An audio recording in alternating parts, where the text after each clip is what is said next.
بسم الله الرحمن الرحيم الحمد لله رب العالمين والصلاة والسلام على أشرف الأنبياء والمرسلين محمد وأصحابه أجمعين. So, a few things before we get started, inshallah. So, number one is the exam that we mentioned, for at least for my class, it's going to be sent to you guys tomorrow morning, and you have 1 week to finish it. So, no, I mean, it's not like that. Wow, as in it's so long. It's actually, it's just 20 questions.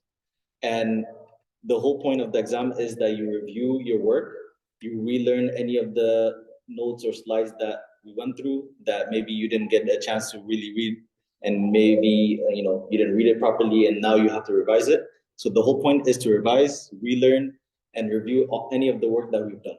And we've done a lot of work. We've done the fiqh of zakat last week. We did the entire chapter of Salah, which is 4 weeks long, 5 weeks long, and then we did Taharat. So is this going to be based on those notes? And then also the reading also. So the reading is also, there's questions on there that are not discussed in class, but it was part of the readings. And I'll just throw out like some of the things. For example, the Salatul Istisqa, which is the rain, asking for rain, and khawf and all those. We didn't discuss it in class, but this reading was so simple that when I told you guys and assigned it, I expect you guys to just at least, I'm giving you those names, so at least if you don't go over it, you can go over it now. So that's the first thing. Second thing is today's class, you're probably not gonna write much notes, but it's more of a just kind of seeing and actually trying to do it on your own. I think some of you guys have been in other workshops, but we're just going to go over all the rulings and kind of bring them together for Salah and Wudu. And then we'll skip back to Saum, not next week, but after the break, inshallah. So with that being said, I'm gonna set up in a way that all the online students can also see. So the test is how long? The test is 20 questions. I'm gonna put a time on it. I haven't really figured out how long to give. If you have suggestions, I suggest you have a general start. Give it a good time. 1 hour? 4 4 hours, okay. Yeah, 4 hours is fine. In the past, in the fiqh, at least I used to make an open book, but I think this time we'll think about it and make mashallah if we're gonna still do the open book. But yeah, so hold on. What's this?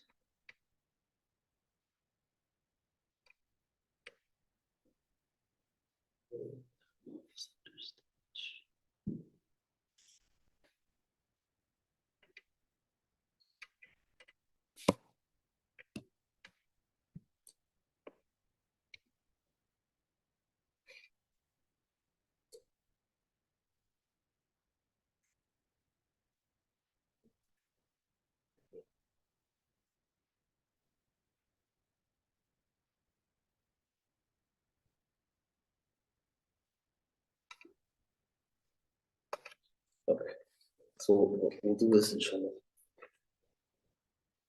We'll start with Salah. Again, I'm gonna go over all the steps, and especially for the sisters also, like the changes that are for the sisters, according to what we've done already on our in our class and in our readings. And then we'll do part, and then we'll do questions, inshallah. So if you have questions, that's good. Yeah, because I want to make sure this camera is picking up.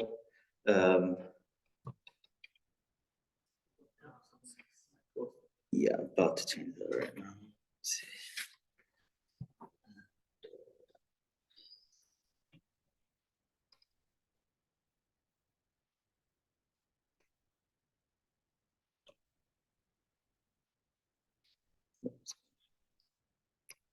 Okay, so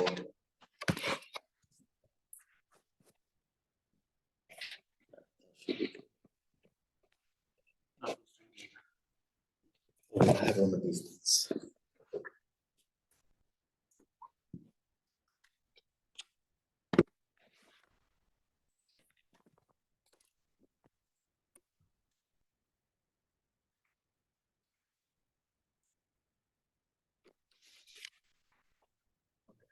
So I don't know how to make that as big on this. I hope the brothers that are online.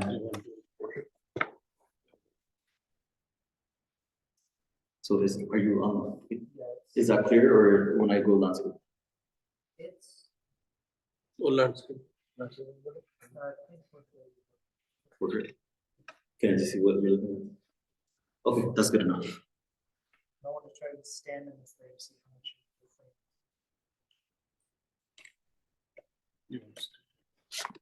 Like that. Stand in front of the No, camera you to want, see how much you to stand so that. Oh, okay, yeah, sure.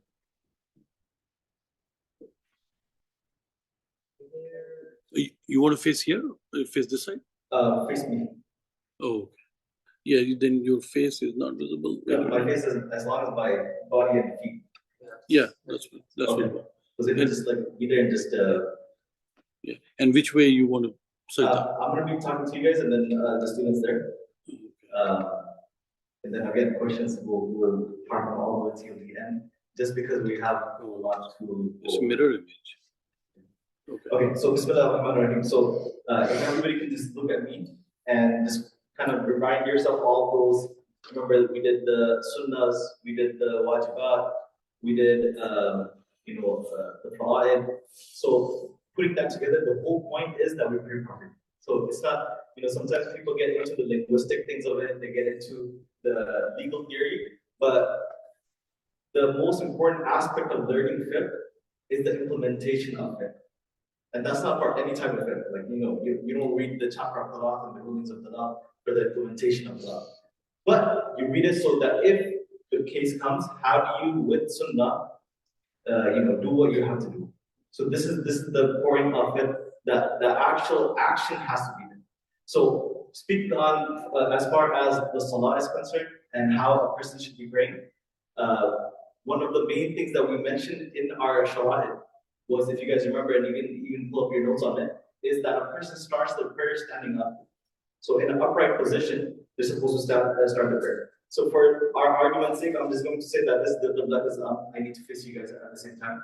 So if this is the qibla, when a person is coming to the prayer or they're in the prayer, they should be standing in a position that they are upright and then they start their salah. Wrong is when they're coming in, they're bending down, or then you're doing like this. When you're already kind of bending and then you're saying Allahu Akbar and starting. That's number one. Number two, we also learned from the Shara'id. Again, it's the first slide if you guys remember. From the Shara'id is also that the Allahu Akbar must be audible. So the first takbir al-tahrim must be audible. A person should at a bare minimum hear themselves. Others don't have to hear. That's not a condition. But they themselves must be able to hear that. So for example, a person is standing, they're ready to commence their salah.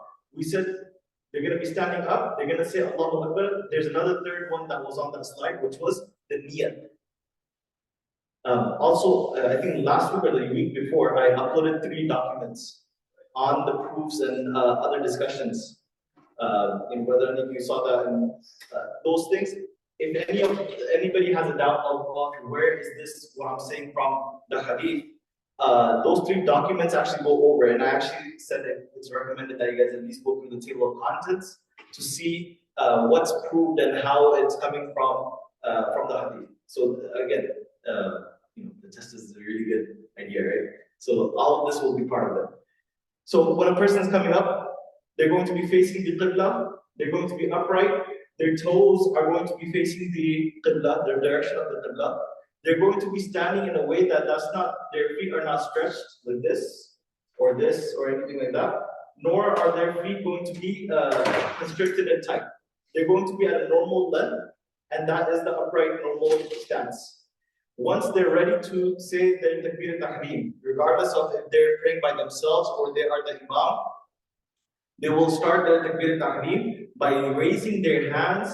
For men, this thumb is going to be at the opposition of their earlobes. So they're going to raise their hands as far as they can without shrugging their hands. Again, shrugging their shoulders. Right? Everybody's good? Yes? So men are going to be doing this. Palm is going to be facing the qibla. And again, there's hadith for all of this. right? In those PDFs, there's all those ahadith, and if anybody has a question on where this is coming from, I can send you more references later on, inshallah.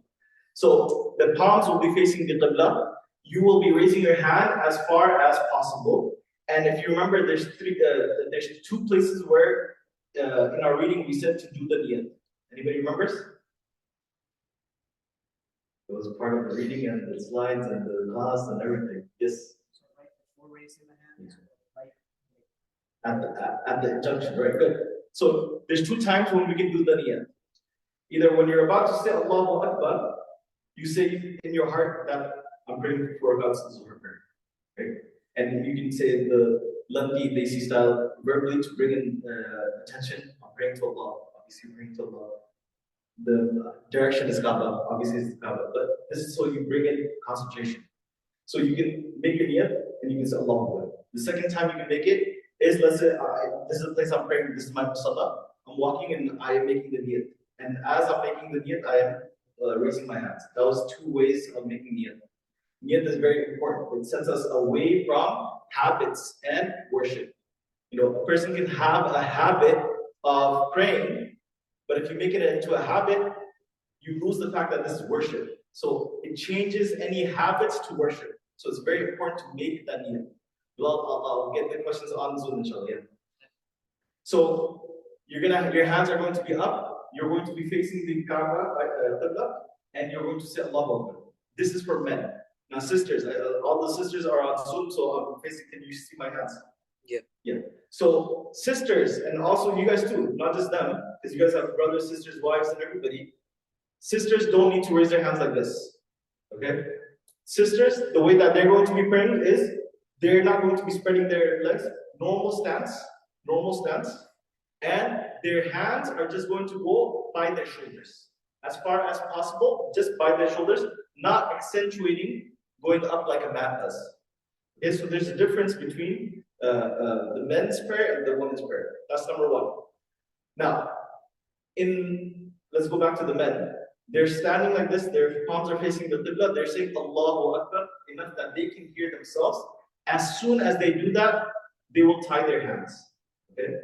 And the sunnah method of tying your hands, you're going to take your pinky, your thumb, wrap it around, put your 3 fingers across, and put it below the belly button. Okay? So tying the hands, and then also, remember one of the things that was makruh, disliked, was that we do any extra movements in Salah. You guys remember that, right? Any extra movements, you're going like this, moving, scratching, any of those extra movements, you don't want to do. So when a person ties their hands, sometimes people sway their hands, or they, have a pause, and they have other things. Those are things that we should avoid. Okay, if a person does it, it's disliked. It's makruh. So you tie your hands and 3 fingers across. The pinky and the thumb are making a ring, and it will be below the belly button. Okay. In the other madhahib, you have chest, and you have chest. So in the Hanafi madhab, we do below the belly button. The other thing for sisters now, sisters will not do this. Sisters, the way that you're going to be tying your hands is you're going to say your Allahu Akbar, and you're going to put the left hand and your right hand over the left hand, just like that, clinging to the body. So there's 2 things that I mentioned in class also. Again, for the sisters, their whole salah, the whole mass, is like a modest way, which is cling to the body, cling that no form and shape of the body should be apparent. So even here,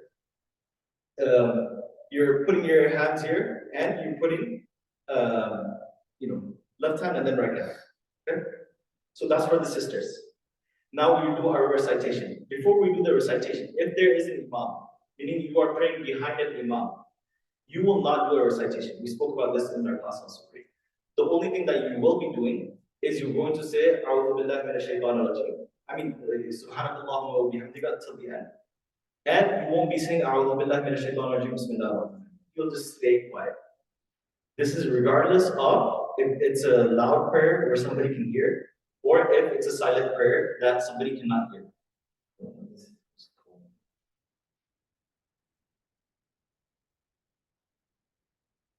Okay, so this is regardless of the fact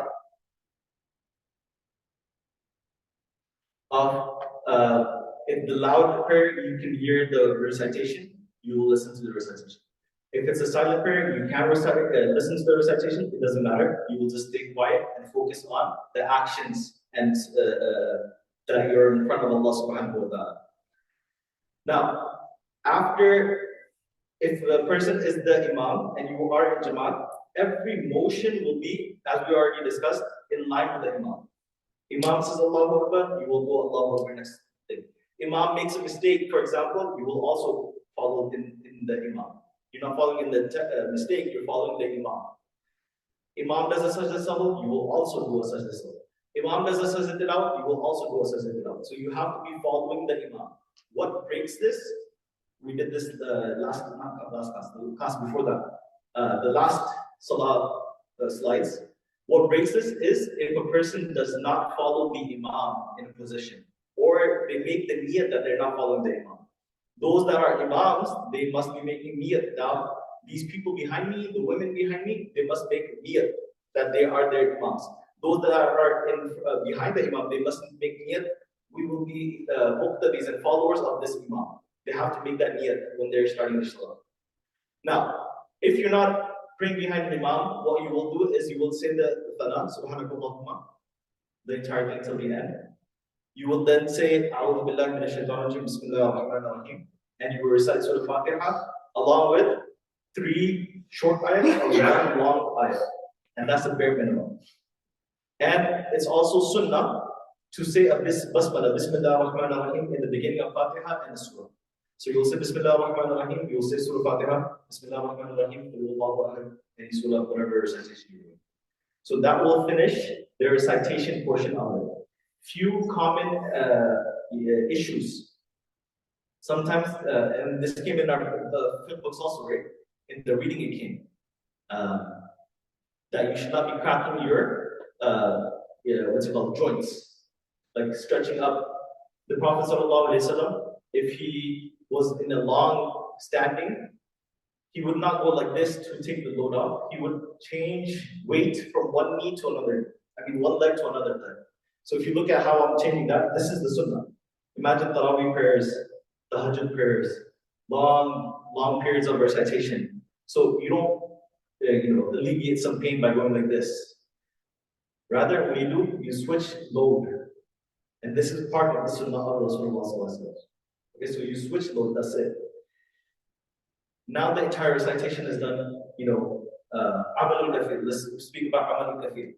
So we said one of the things that breaks salah is excessively doing something.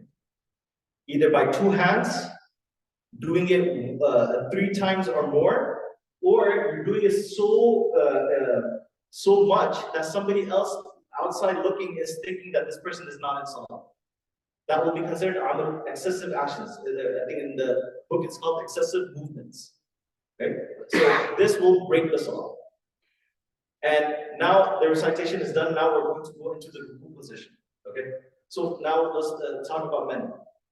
For the brothers, how are they going to make the ruku? They're doing the recitation.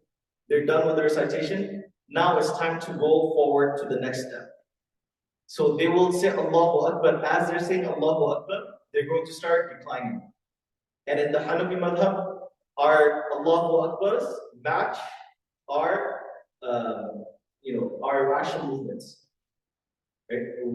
Somebody asked this question. I think he asked a question that why do we sometimes hear, for example, some imams, they'll get up and then they say Sami Allahu liman hamidah, or they'll go down and then they'll say Allahu Akbar.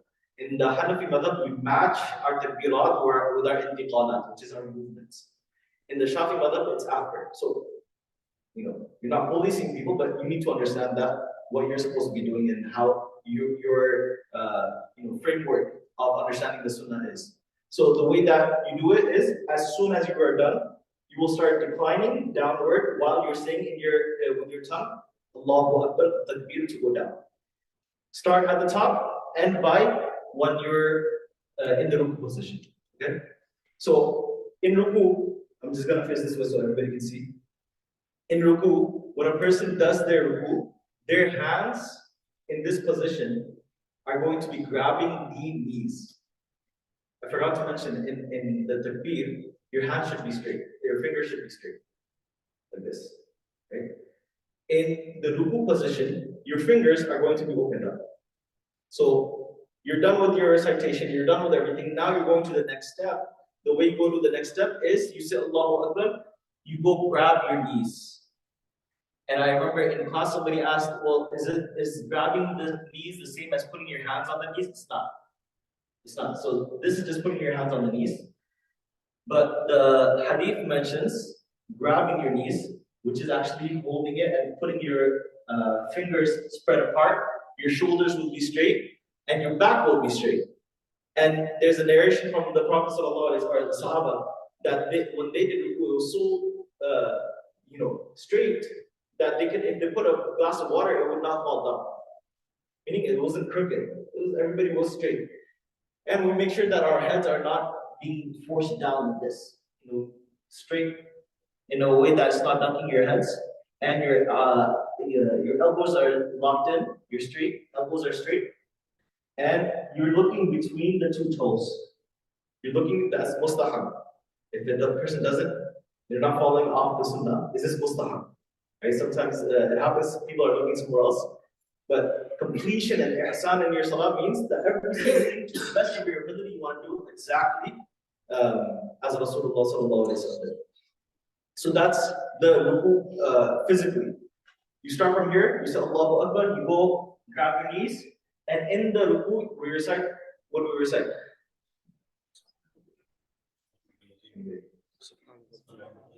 Yeah. So in the ruku, we will write Subhana Rabbiyal Azim.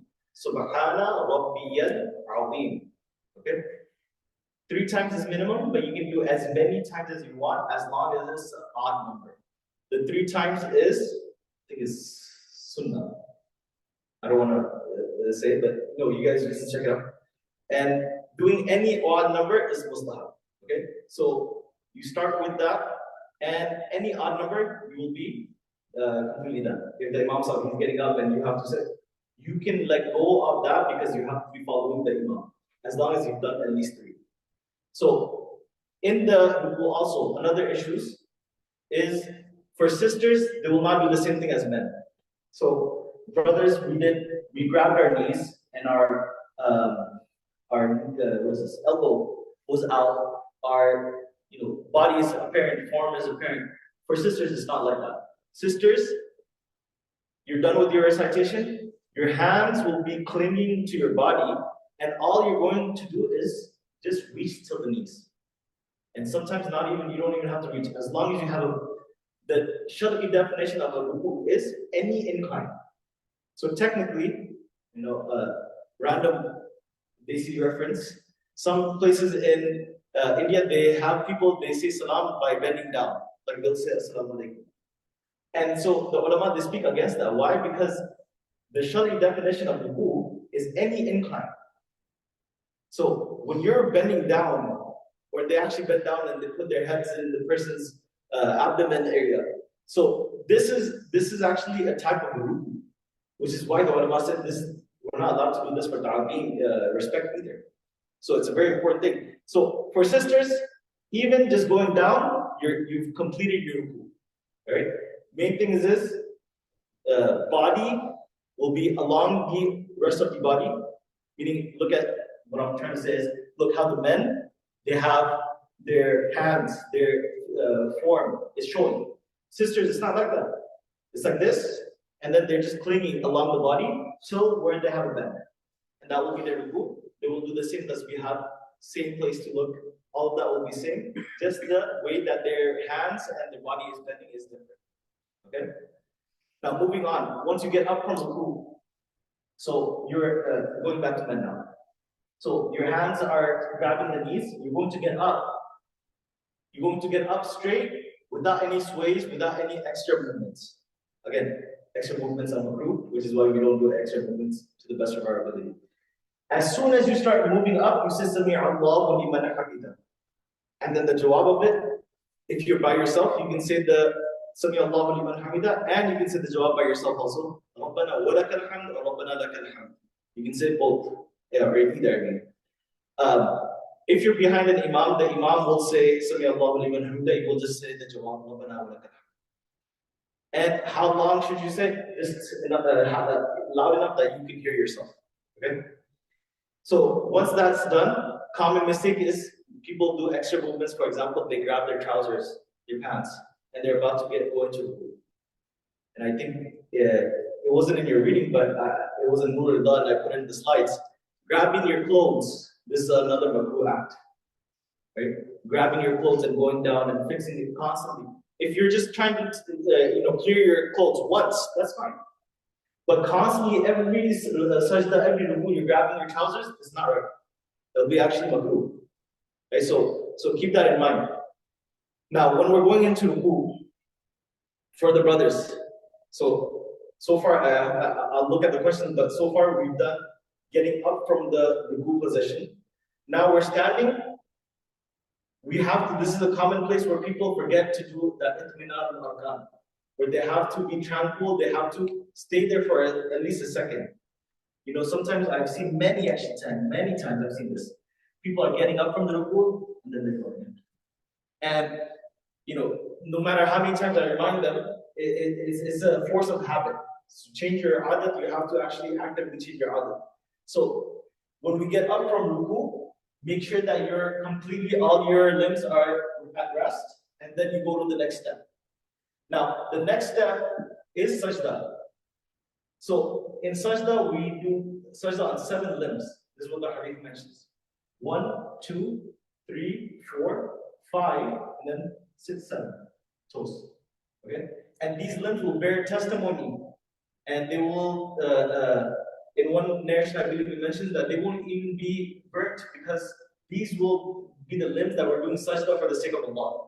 So this is a very important thing, that you want to make sure your limbs are doing sajda along with the body also. When we go in sajda, we don't want to do a military ruku. So when a person says, when they're standing upright, they're looking at the place where they're doing sajda, they will start off the sajda from this position, and they will go down and let the knees touch first, without bending the upper back. Why? Because if you bend the upper back, it's as if you've done another ruku. Let me show you how. So for example, you're doing one ruku is here. You get up, and then now you have to go to sajda. So how do we prevent that? You don't have to be like a robot, but go down first. Your knees are now touching. Then your hands will be touching the ground. Then your forehead and nose.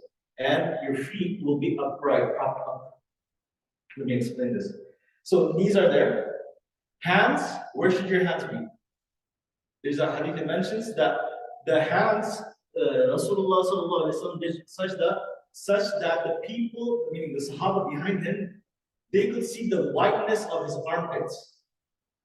So it teaches us, subhanAllah, like how clean was Rasulullah sallallahu alaihi wasallam, what a man this was. That his armpits, they're saying that we can see the whiteness of his armpits. The other thing it teaches us is that it was apparent, meaning it wasn't sajda like this. That's wrong. It was a sajda that was a very manly sajda, you can say. So, for example, if I'm facing the qibla, I hope you guys can look back at the qibla. If you need to fix it, just fix it. So, if the Prophet ﷺ's armpits were seen, what does that mean? That means his hands were here, and there's other narrations also that mentions his hands were parallel to the face, his elbows were out, and his abdomen was not touching the thighs. So if a person goes into sajda, your knees are touching, extend out, put your hands where you're going to be making sajda, and you have to go far out enough that you are not going to be touching, your abdomens are not going to be touching your thighs. And then you rest on both your knees and, nose and forehead. Okay? Sisters is going to be different. So let me speak about that, and then I'm going to speak about the actual sajda itself. Sisters, you're going to be following the same thing, except you will lay your arms or forearms on the ground, along the ground and along your body. That's the main difference. And men, we had this, right, brothers? We had the feet being propped up with the toes facing the qibla. And in the Hanafi madhab, if you are flying around like this, for the entire duration of the sajda will not count. Because in the Hanafi madhab, the definition of that sajda is at least at one moment you need to have your toes being on the ground. That's one thing. Second thing is, should it be like this? Should it be like this? It should be like this, close together. And if it's like this, it's okay, but better is this. Alright, so now sisters, when you're going down, you're going to go down. Yeah, I just did that wrong. You're going to go down, hands and what is this called? The elbow and the forearms.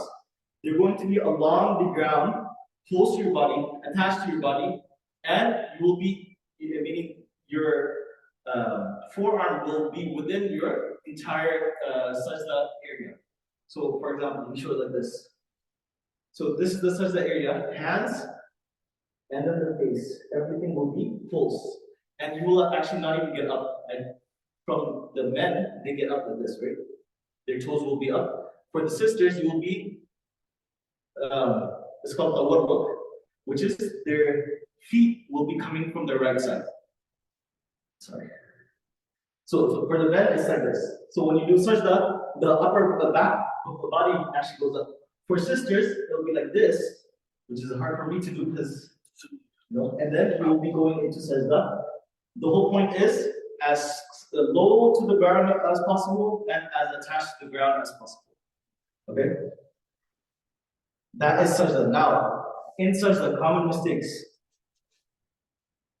First one is people put their hands here and their face here. That's not right. So, if you're doing sajda, this is a push-up. This is how we do a push-up.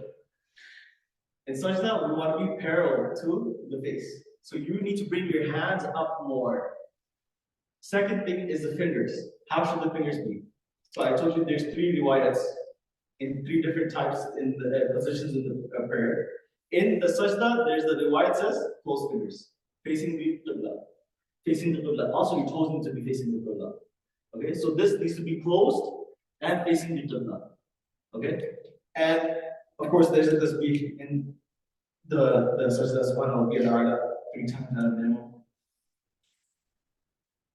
That's the sajda itself. When you get up from the sajda, there's 2 positions you're going to get up into. One is the tashahhud position, and one is all the way up. So let's talk about the tashahhud first, and then we'll talk about getting all the way up. So we did the whole sequence, so which was feet first, hands, forehead, and nose. If you have very soft cushioned carpet, or a pillow, or a mattress, or something that is very fluffy, then you're supposed to do sajda all the way till you're firm on that. For example, imagine this comforter and you're doing sajda, or one of the janbas that's very fluffy. Push your forehead down as far as possible till it's firm. You don't have to hurt yourself, but it has to be firm where you're doing sajda. Once you're done with that, right? Now the knees first came down, then the hands, then the forehead. When we're getting up, we're just doing the reverse. So we were here, the reverse is forehead comes up, these hands come up, and then the feet go straight up. 3 things. If a person doesn't need it, they don't have any illness, they don't have any issues, you will go all the way up without using any support of your body, ground, or anything else. That's number 1. Number 2, if a person does need it, is you can use your thighs and get up. If that doesn't even help, you can easily use the ground also, like this. Okay? And you can even stop. If you're getting out of breath, for example, you can even stop like this. And then get up. All of these are sunnahs from the Prophet ﷺ. Now, that's when you're getting all the way up. And then obviously when you get up, you're either in the second rakat, third rakat, wherever it is, you will continue on. Now, what about tashahhud? Now you're getting into the tashahhud position. So, getting up is the same, but now for men, your legs are going to be like this. So, if you look at how a man is sitting, you're sitting on your left leg. You're sitting on your left leg, and your right leg is on the side. A lot of people complain about pain, that this is hurting or the knee is hurting. What you do is you sit on the left leg, push out your right leg, and then prop it up. So the pain is mainly because you're not used to it or you're not pushing it more towards the right. And eventually you get used to it. Main things here is sit on the left leg. Right? And remember, this is a sunnah, so if it's hurting or if there's some reason for it, you can easily sit like this. For example, somebody asked recently, they have a bunion. Bunion is like, this bone is going into the foot. It's common, very common. So this hurts them. Doing this hurts them. So they can easily go like this. That's okay. You do the best you can. Remember, part of learning fiqh is we know the levels of all the things that we're doing. So we know this is not something fard or wajib that's gonna mess up our salah. So a person will go like this. Your feet, heel is going to be up, and your toes are going to be facing the qibla. Okay? Sisters, they're going to be doing something different. They're, again, close to the ground, and both feet will be coming out from the right side, and they will be sitting on the ground, not their legs. They'll be sitting on the ground, close to the ground, and that's how their tashahhud position is going to be. Okay? Where do you put your hands in the tashahhud? So, your hands will be on your thighs, not below, grabbing your knees, not over here, anything, just on your thighs. And in this position, your hands are just going to be normal, not spread apart, not tight, just normal. Okay? Now, in tashahhud, there's two main things that we have to remember. Actually, three. One is obviously the recitation of tashahhud. And I hope everybody has a chance to memorize it. If not, don't worry about it. Raise your hand, and what we'll do is we'll set up pairs so that we can practice the tashahhud. Not right now, but later on in the week. So if anybody does not know the tashahhud, just reach out to me, and I will find out another partner from our own class, and we can work on memorizing and testing each other. Okay? The hands, they're going to be relaxed here. That's the first thing. When you say Ashhadu an la ilaha illallah, which is I bear witness that there is no deity worthy of worship except Allah, you raise your finger to go up, and the la part, la ilaha illallah, and the illallah part you put it down. So you make a ring with your thumb and your index finger, and you say la ilaha illallah once. Yeah. The ring is with your middle finger and your thumb. And what you do is look, your hands are on your lap. You're upright, you're looking at your lap itself. You're not looking around. You're looking at your lap. And now the recitation of the tashahhud we start. All the way to the end. Again, if someone does not know it, reach out and we will set up a pair or on the WhatsApp group or something, and then we'll work on that. When you, in the process of saying that tashahhud, when we get to the shahada, the testimony part, we say Ashhadu an la ilaha illallah. At the Allah part, we make a ring. We say La ilaha illallah. And we continue on with the jurood. We continue on with the du'as and everything. And we leave this just the way this is. Okay? Once.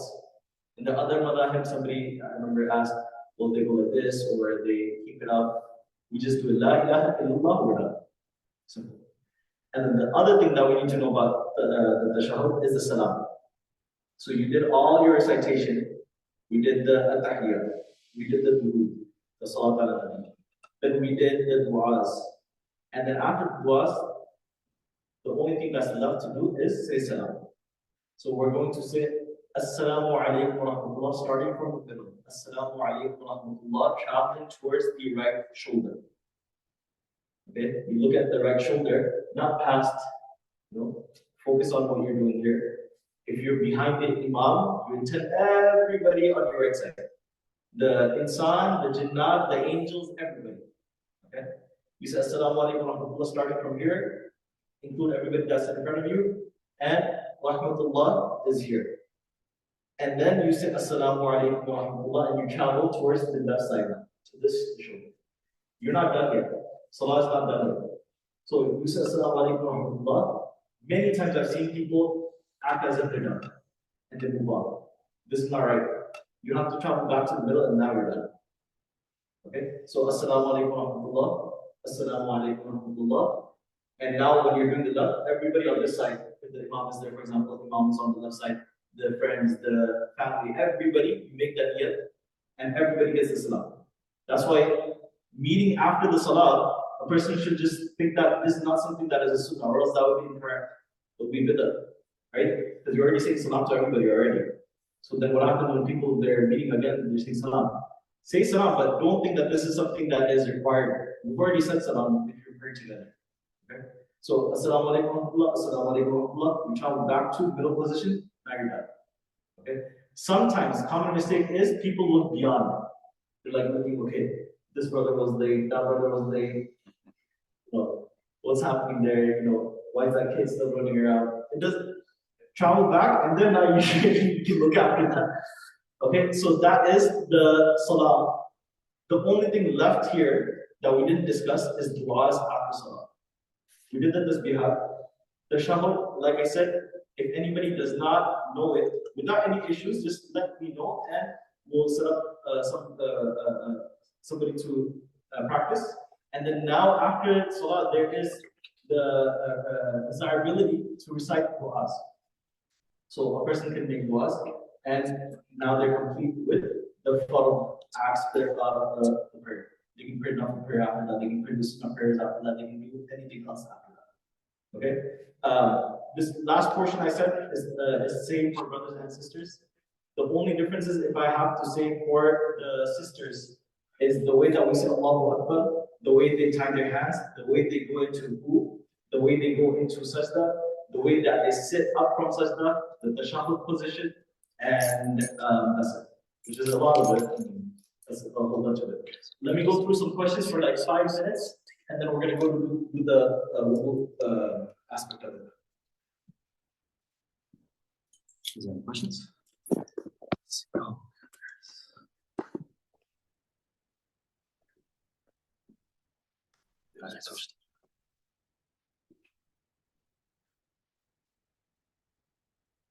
There's an echo I can hear.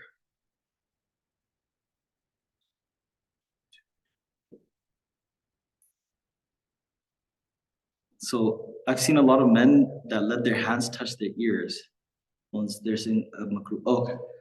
Yeah, so if this is nothing, meaning lifting up your earlobes, this is nothing.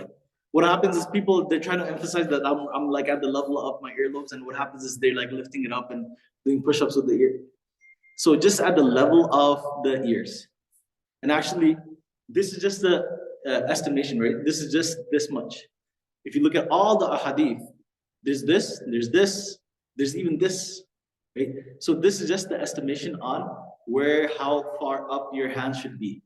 The main thing is, don't accentuate or don't do takalluf, which is like you're going like this and you're trying to make sure, yeah, my earlobes this.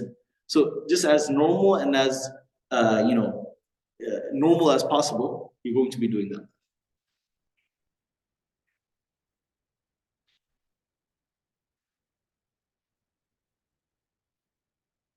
No. So the question is, does the 3 movement in the salah break it, or are we allowed to do 3 repetitions every rakat? Can we fix our clothes up to 3 times in 1 rakat? No. So I think when we're doing this, the slides also, one of the questions was, is this 3 times in each rakat, or is this 3 times in general? This is in general. So that doesn't mean it's like a counter, 1, 2, 3, and you're out. That just means that it should not be so excessive that it's being done almost 3 times or more. That's what it means. The repetition in salah, like for example, you're scratching yourself, or you're lifting up your clothes or something. The clothes and all those things, you need to make sure that they fix. And I think there was another question that if somebody's even 1 hair strand is out, and they are constantly pushing it back, meaning this is for the sisters, they're constantly pushing it back, is that going to nullify the prayer? Yes, it will. Because number 1, you're doing it more than 3 times, and then number 2 is you're hair cannot show in salah for the equivalence of saying tasbih, subhanallah, subhanallah, subhanallah. That period, there's like 3 seconds, 4 seconds. So immediately, even if immediately you're fixing it, that will actually invalidate your prayer. Same thing for a man. So for example, a man, if any spot in their aura shows that needs to be covered and they're constantly doing it over and over and over and over, then they will actually doing the excessive action. Okay? For the sisters, the sitting position for sajda and the shahud is the same. Yes, that's right. Their legs will be coming out from the right side and they will be doing sajda or sitting on the ground. From getting up from sajda for both men and women are not to use support from the ground or thighs if possible. Yes, that's right. As much as possible, we should not be using any support unless old age, sickness, weakness, any of those issues are there, then you can use support. When doing tashahhud, do we look at our laps or the place of sajda? When you're in tashahhud, it's mustahab to look at the place of your lap. When we have hadith of lifting hands for 3 positions, what makes a dalil that this position is the closest to the sunnah?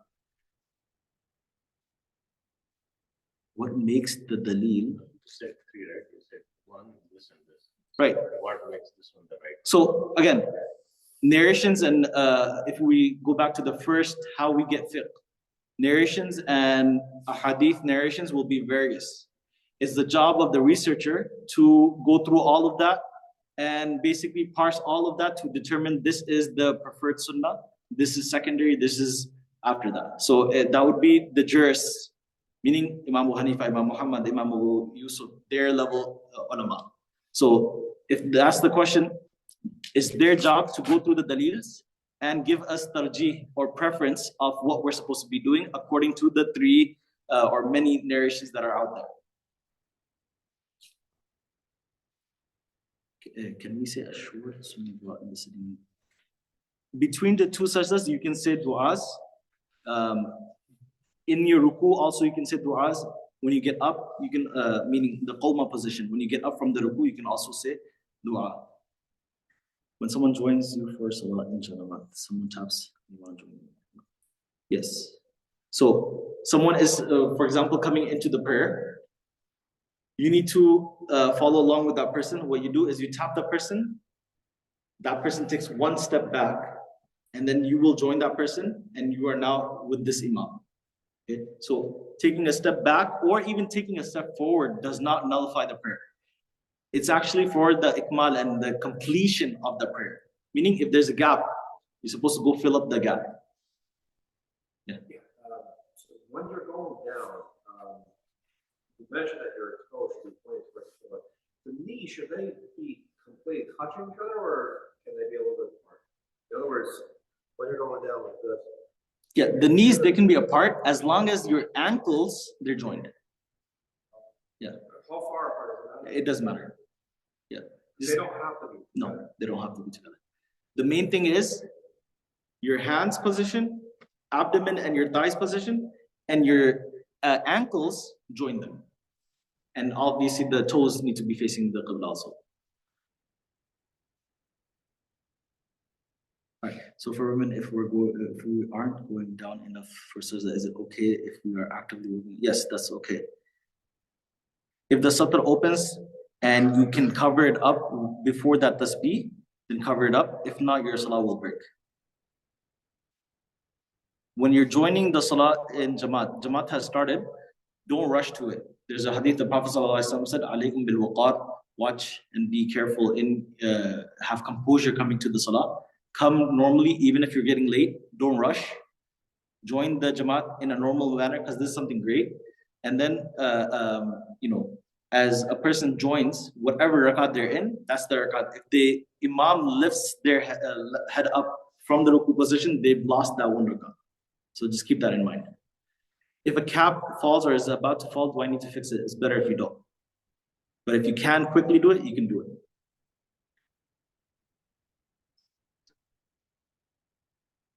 Yeah, so same thing. If the Jamaat is in second sajda, you're just joining. So you say Allahu Akbar, you read your thana, and you join.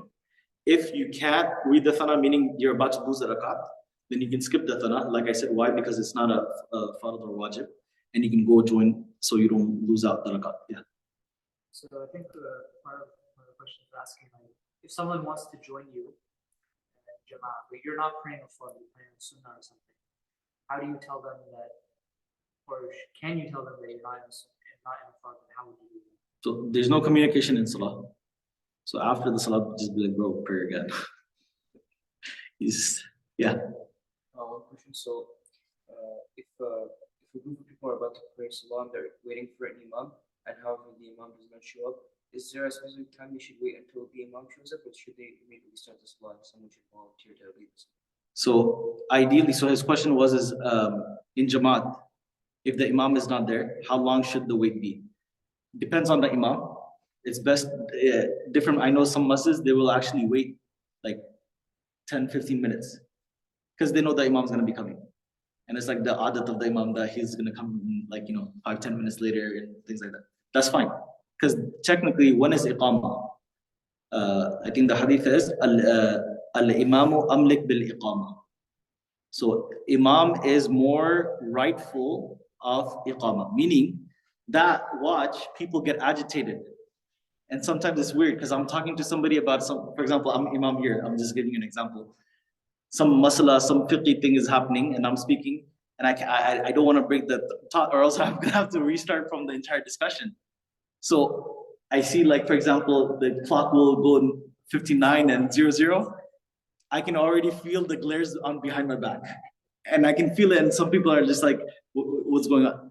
This is not how the sunnah is. The sunnah is al-imamu amlik, ismu tafdil. He is more rightful for the iqamah. So when the imam is ready, then you do the iqamah.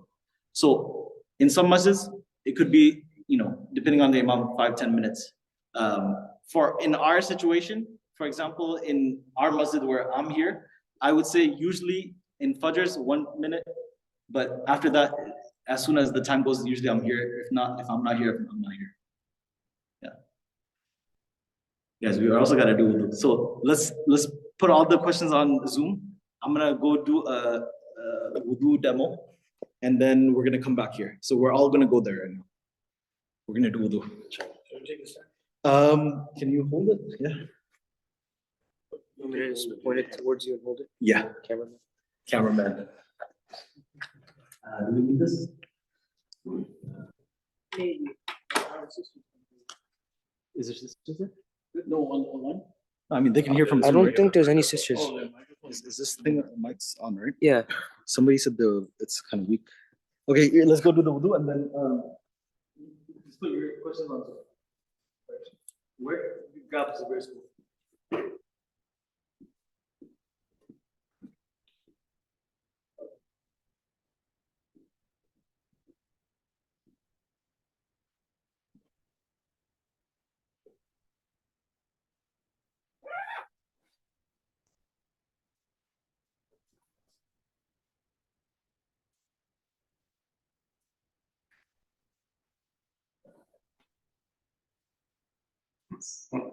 On Zoom, it's weird. Okay, so somehow, if everybody can just make sure you can see.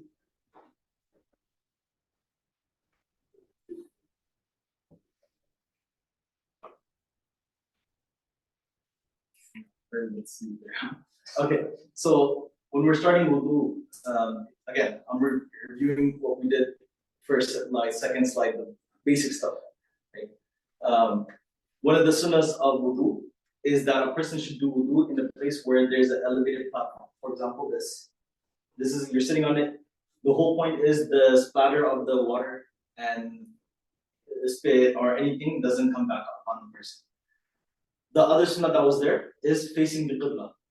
So yeah, you do what you can. For example, qibla is this way. So as much as you can, you try to do your wudu according to that.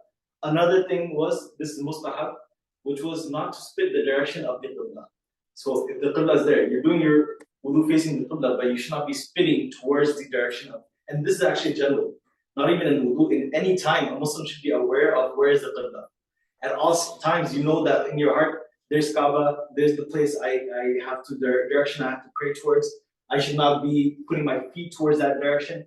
I should not be laying down and putting my feet there or spitting there or anything like that. So a person should know in their mind at all times that this is the direction and keeping the honor of the Kaaba.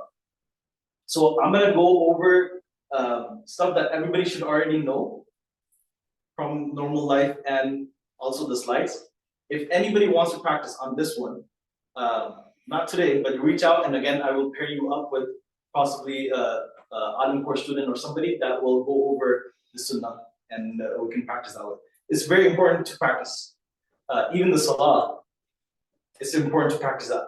So I said all those things, but ideally you should be practicing it, showing somebody that has experience to make sure that you're also doing it in the correct manner. Okay. So now in wudu, the first thing is, or there's 3 times that you can do the miswak. So miswak is the toothbrush, right? The wooden toothbrush is sunnah. The Prophet ﷺ in one hadith, it says it's pleasing to Allah and it's displeasing to shaitan. Meaning shaitan doesn't like that. Last action of Rasulullah ﷺ, one of the last actions he did is what?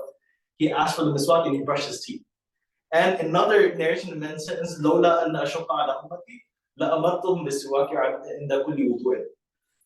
So if it was not hard upon my nation, my ummah, I would have told every single one of them to make miswak at every single wudu.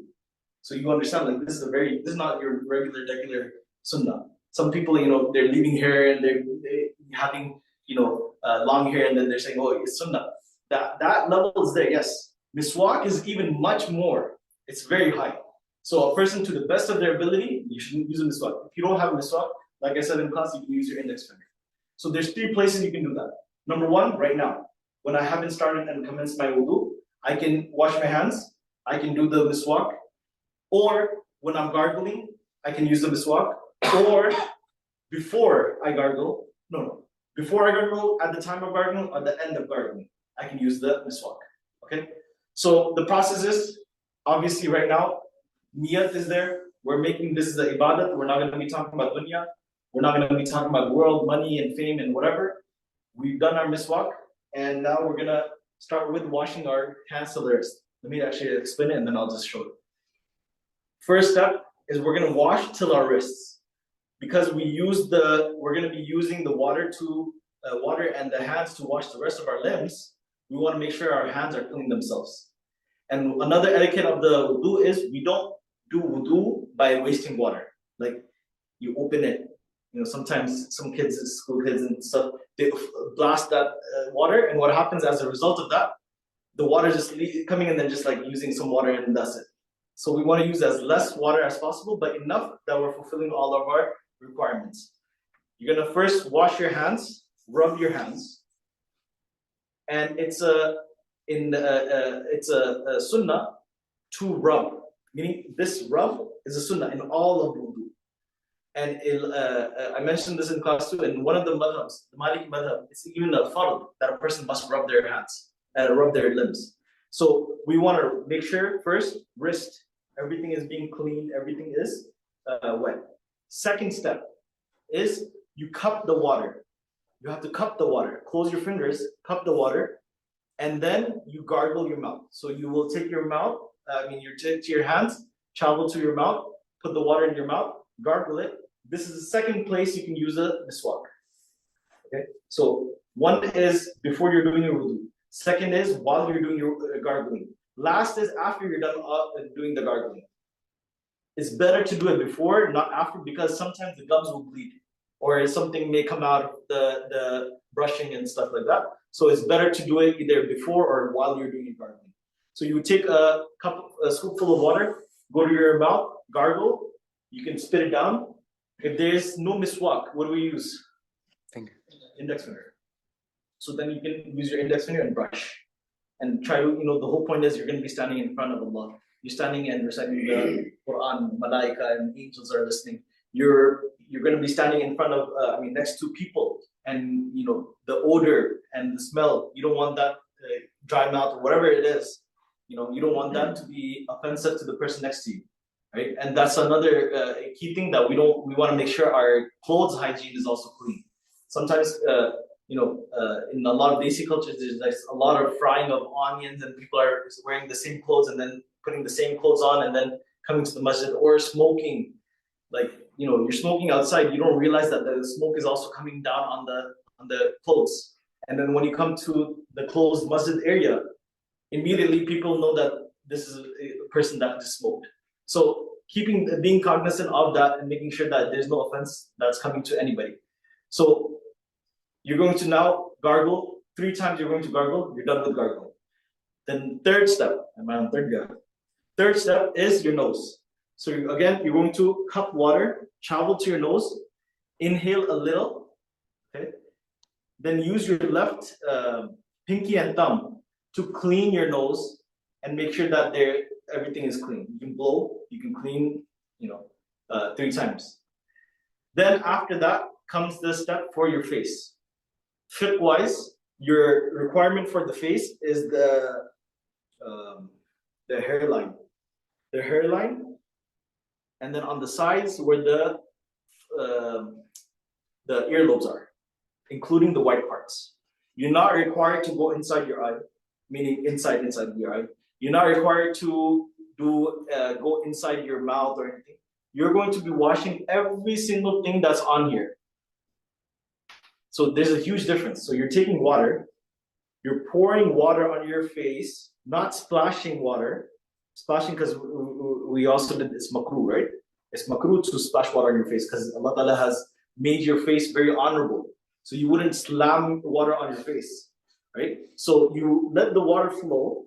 As the water is flowing, you use your hands and you rub everything, every area of your face. Earlobe to earlobe, hairline to the bottom of your chin. Now, beards. If it's a thick beard, and if you guys remember, what was our classification of thick beard? Anybody? What is a thick beard? Can't see the skin. Can't see the skin. That's right. So you have your skin, but you can't see through it. That's considered a thick beard. A thin beard is considered, for example, you can see through it. So you take the water. For a thick beard, you just go over it. You're not required to go through every single hair strand. If it's a thin beard, you should be going through all of it. That is the face part. There's one aspect of the face that we didn't discuss, which is called khilal. You take some water, you put some water in the inside of the beard, and then you take your right hand and you go through like this.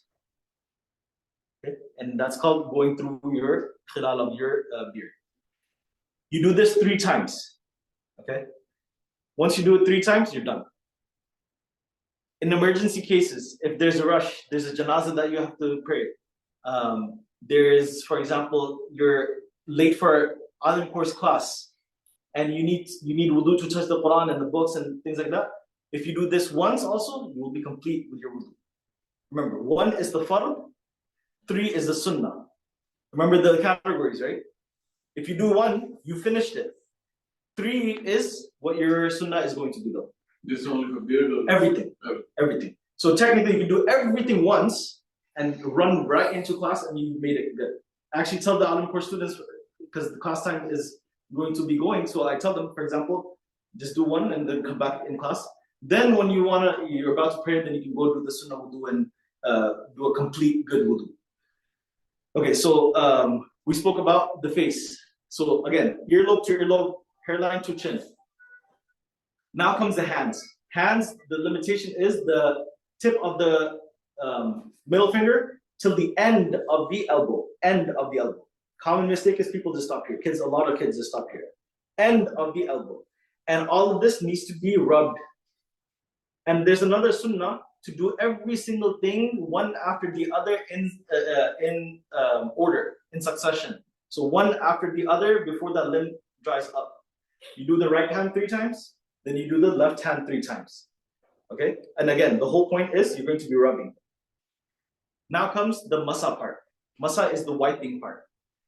Anybody remembers what's the fard amount to wipe? Quarter of the head. Right? Quarter of the head means this. Okay? About 4 fingers. That's the quarter of the head. That is compulsory. You must wipe it. Sunnah is the whole head. So you take some water, and I'll show you guys how to do that. For example, you take the water, it's wet. You go wipe all the way across. You turn your fingers, go all the way across on the back. there's no wiping of the front of the neck. These two fingers you use to clean your ears inside and out. Okay, that's done. Wiping is done only once, not 3 times. If someone is doing it, for example, they're coming and sweating and coming from the sun and they're wiping a limb more than that, remember that that's not part of wudu. That's not that you're just cooling down. That's not part of the actual wudu. You don't go forward with No, after. no. That's what I'm saying. Okay. It is this once. Oh. Once. If you're doing back and forth just to get out of the heat or something like that, that's part of you cooling down. Don't put that part of the wudu. I thought this and then that. No. No. Just one. Just once. Okay. Sure, this, and then Yes. this is Same also- thing. Oh, So look, the way that most books mention is go like this. You have like an upright, go like this, turn your fingers around, go like that. With this, yeah, you're done. and then not behind. You've done that with your thumb. Okay. Thumb is fresh water, right? Oh, okay. I do this and then No. That's fine also. That's fine. That's fine also. For So example, I do in the this, back you're later. just doing it at one time. So, for example, I do the back later. So is it okay or? That's fine. But I'm just saying the most preferred way is just doing it like this, the way I just showed you guys. The second to last step is washing the feet. For the feet, from the beginning of the toes till the end of the ankles. And because of dry skin, and a lot of times people forget their ankles. And I think the hadith is وَيْلٌ لِلْأَعْقَابِ مِنَ النَّارِ. He said, woe to the ones that have dry feet of the fire of hell.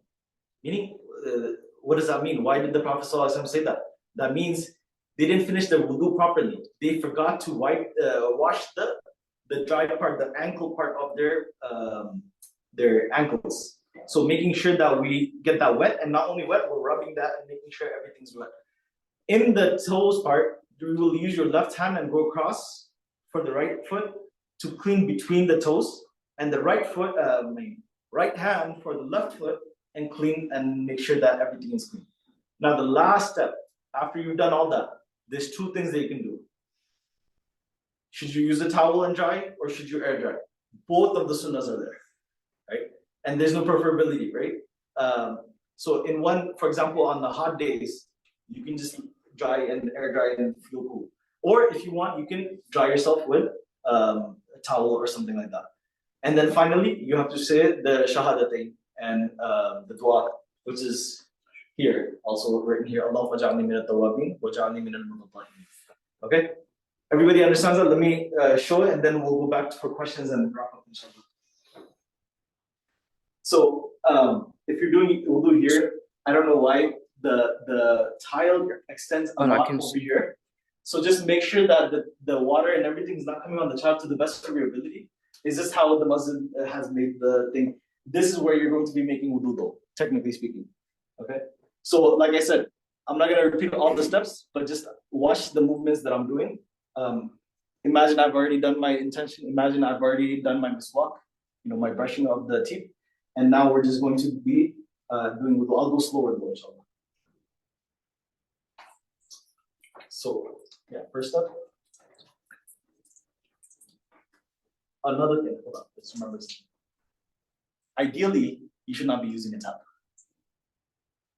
Ideally. Why? Because look how much water just wasted. So for example, if you look at the mud, which is a measurement of how much the Prophet ﷺ used for wudu, it's like this big. So he would take water and make wudu, or pour it and make wudu.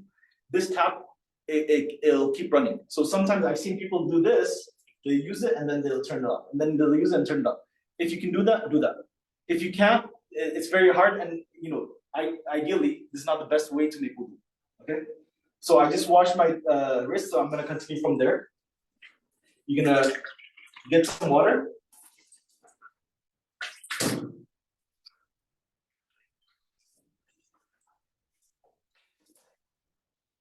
Few things here.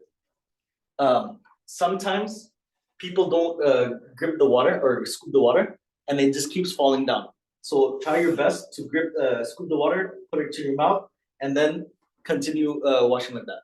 Now, this is where I would either do miswak or brush and then gargle. But like I said, let's say that I've already done that aspect of it. Now is nose. So I'm sniffing a little water. And then you use your index finger and your thumb to clean your nose. So if anything is there, you clean and you blow and you clean your hand. I meant pinky, not index. Yeah. So then you're gonna scoop water, and now you're going to take the water to the upper part of your face and let the water flow down. Okay, don't slam your face, just let the water flow. See if I don't get my iPad wet. Sorry. So that's one. Now, ideally, turn that off, and now you should be rubbing everywhere. See how the water itself is in my hands. So you can actually rub your hands and see every portion of the skin you want to rub, because that's like the sunnah. In the full limbs, face, hands, feet, and 1/4 of the head. If even one aspect, one hairspin is dry, wudu is not valid. So you have to make sure everything you're getting, like this. And like I said, thick beards, you're just going to go over it. Wherever the skin is, that's it. You don't need to go inside.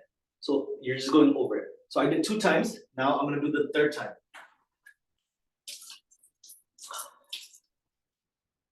And again, earlobe to earlobe, hairline to bottom of the chin.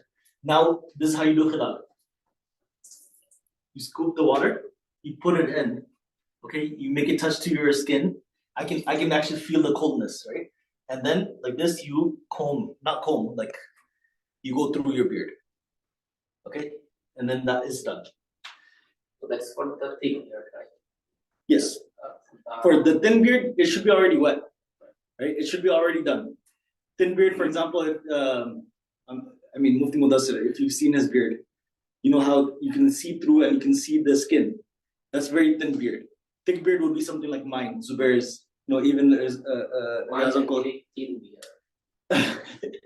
So make sure that the beard part you do the khilal. That's a sunnah.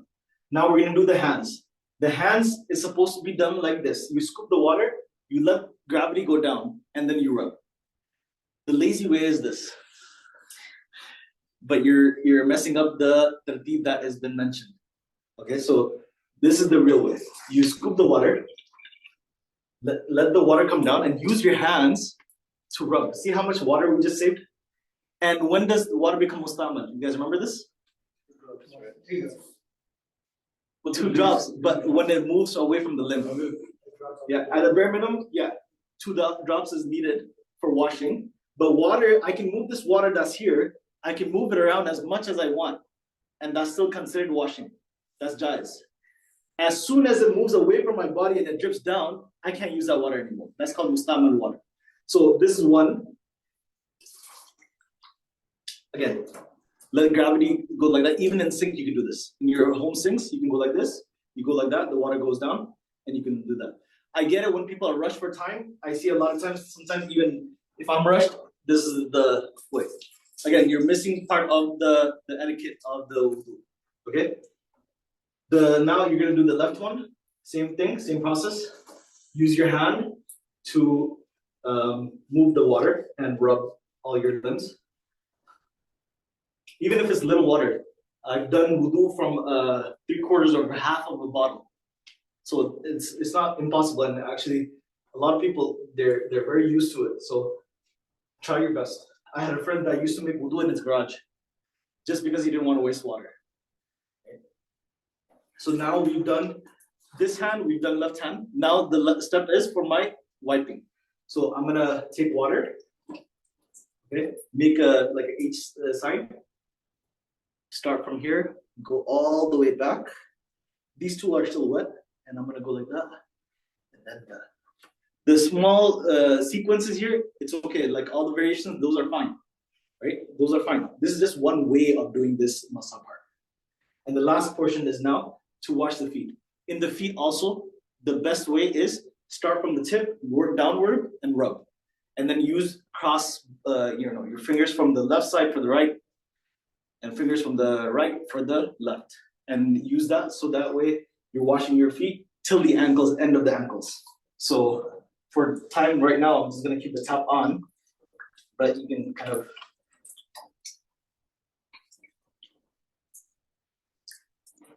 All right, so that's 3 times. That's 3 times. You're done with that, and then you will do the other same thing on the other side.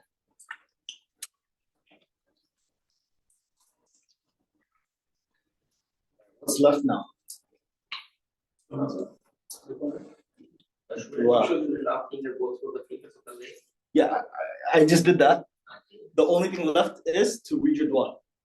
So, ashhadu an la ilaha illallah wa ashhadu anna Muhammadan Rasulullah, Allahumma ja'alni min at-tawwabin wa ja'alni min al-mutatahhirin. If I want to leave it like this, I can leave it like this. If I want to go like this, that's also thabit, that's also there. Or if I want to just get a napkin, I can get a napkin. All right, so questions, let's do questions and then we'll go. You don't have to.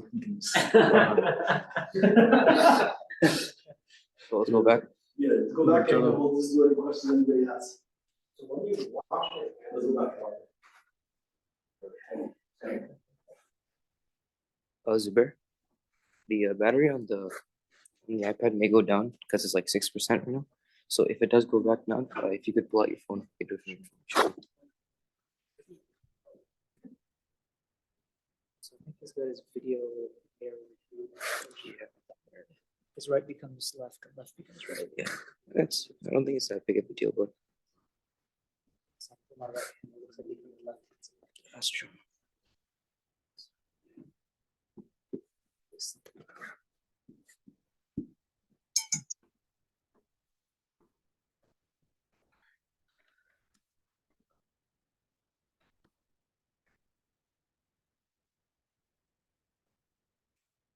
Okay, so let's look at some questions. If you have questions, just put in the chat and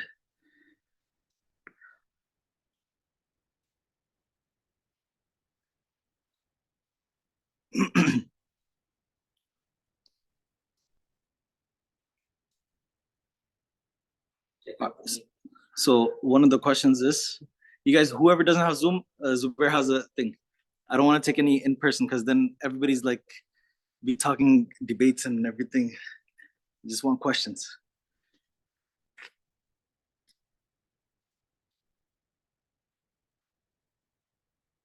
All right, there was 2 questions on the Salah one that I'm just gonna talk about. One was, can our garments, typically abayas for girls, touch the ground during prayer? Yes, they can touch the ground during prayer. That's fine. For a woman's abaya and garment, to the best of their ability, they should not make it more than the level of where the ground or a little before that is. So men, our sunnah is half of the shin. Jaiz is below that, before the ankle. Haram is after the ankle. For women is right before the ground ends. Below that, if it's out of pride and haughtiness, it's actually going to be makruh and it'll be sinful. So you should make your garments such that it's just exactly where the ground ends or a little before where the ground ends.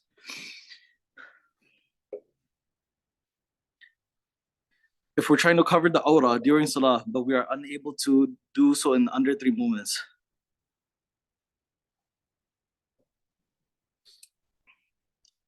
But the total exposed area is less than 1/4 of the smallest limb. Should we leave it?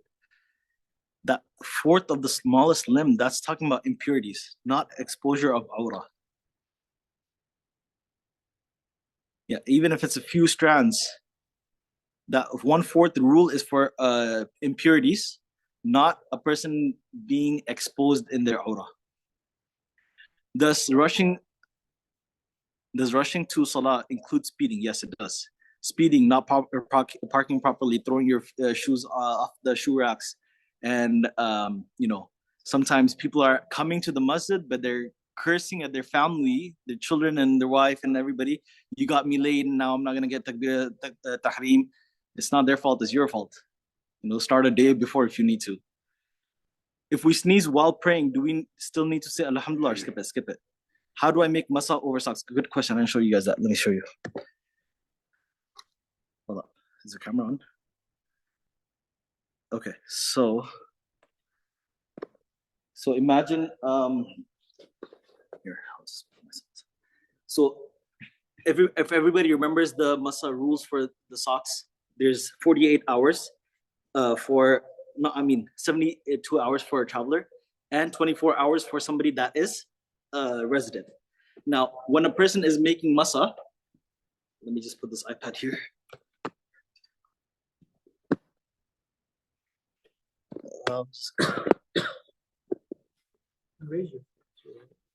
Okay.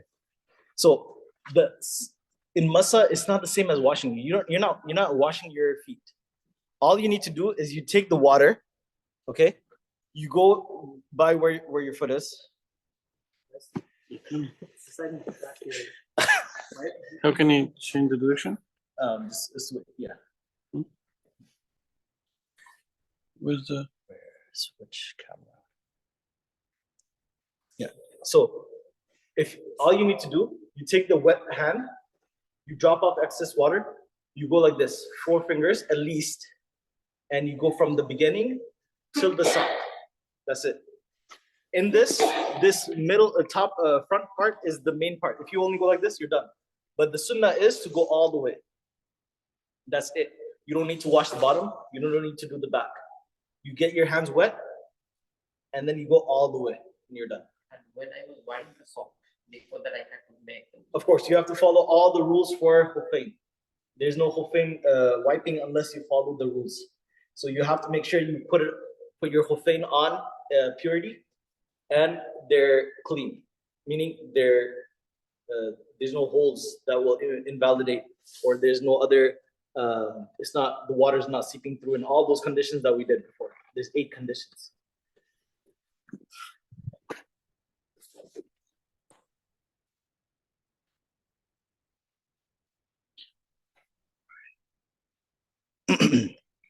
So we just talked about wiping over the khuffain.